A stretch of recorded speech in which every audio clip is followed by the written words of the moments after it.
Hello, accounting scholars! Welcome to Chapter 4.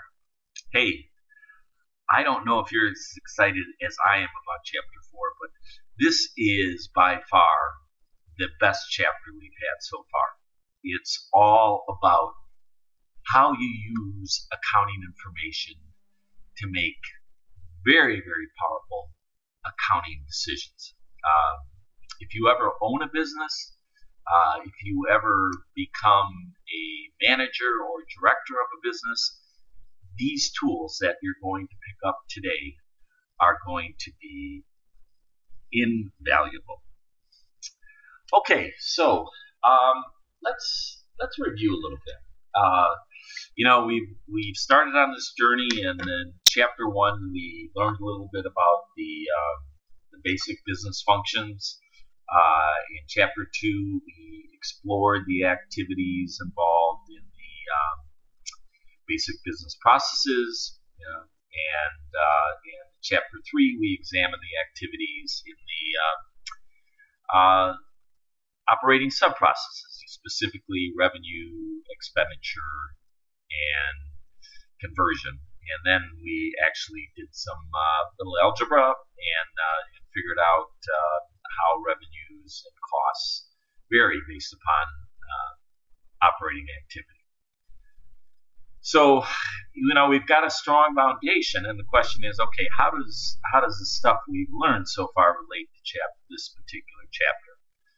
So, what we're going to do in this chapter is we're going to look at the types of costs that are incurred in businesses, and then we're going to examine some models that are used and take into consideration fixed, variable, and mixed cost structures, and we're going to apply those to those particular models. But without further ado, let's get started. So we're going to talk about this first model, and we're going to call it the CVP model. Now, accounting's big on acronyms, as you might expect, but you could probably guess what the C, the V, and the P stand for here. C stands for cost. V is for volume or activity, and P is for that golden word that all business strive for, profits. So cost, volume, profit. Okay, so the purpose of the CVP model is to explore the relationships between costs, volumes, and profits. And as this particular graph shows, there's a critical point in each business, which is something we're going to be focusing on, that relates to the break-even point. And we'll talk a little bit about that later, but essentially, at the break-even point, you're not making money, you're not losing money, as this graph shows. That's the point where you're essentially neutral.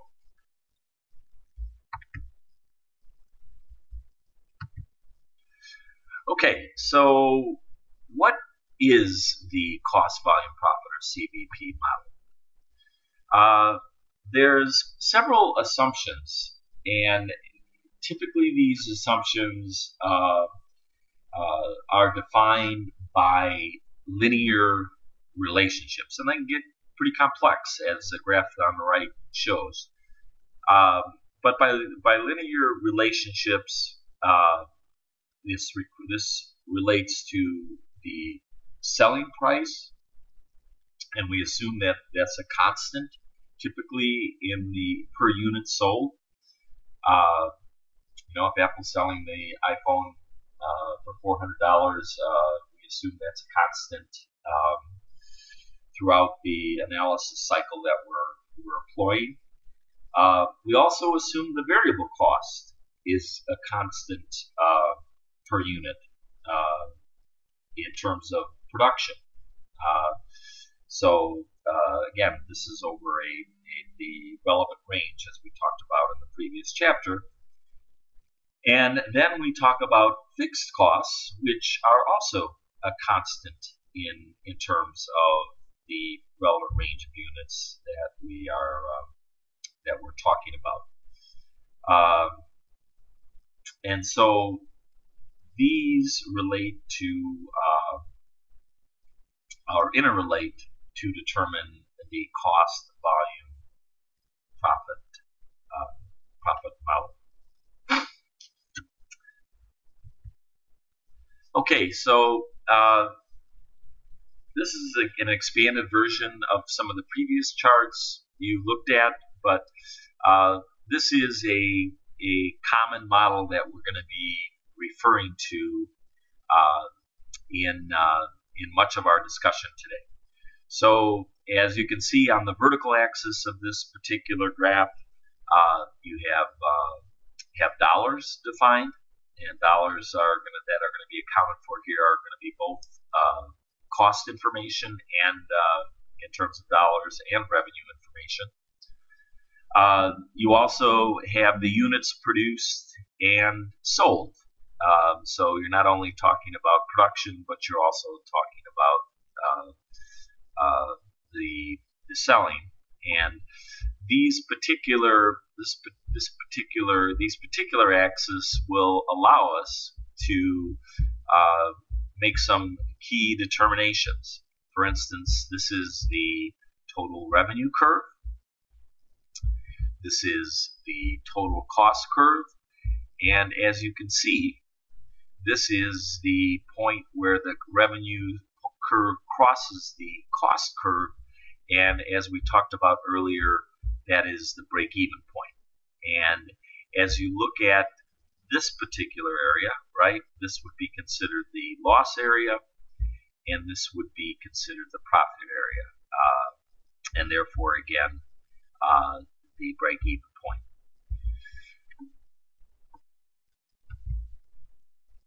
Okay, so how is this all defined mathematically? Okay, there's a couple things that you need to be aware of, and you probably want to take some good notes here. Total revenue is defined by selling price, which is defined as SP times quantity. That makes sense, right? If you sell 1,000 units and your selling price is $5, your total revenue is going to be $5,000. Okay, total cost is a little more complicated because you're taking into consideration your variable costs times the quantities that you produce plus your fixed costs, and you'll remember that from our discussions in the previous chapter. Now, the new term here is break-even, right? And break-even is where selling price times quantity minus variable cost times quantity, that particular value minus the fixed costs pretty much gives you will derive a zero, and that is the break-even point. Again, the reason that it's at zero is essentially you're not losing money, but unfortunately you're not making any money as well. So, and here again, quantity is defined as quantity produced and sold in the equation above. Okay, so there are some other really important factors that you're going to you're going to want to be familiar with. And specifically, one is a variable called contribution margin.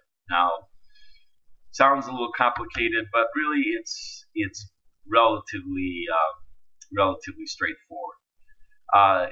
If you take your selling price minus your variable costs, SP representing selling price, VC representing variable cost, that equals your contribution margin. So to determine your break even, using these particular variables, your break even would be contribution times quantity minus fixed cost, and again, that would equal 0.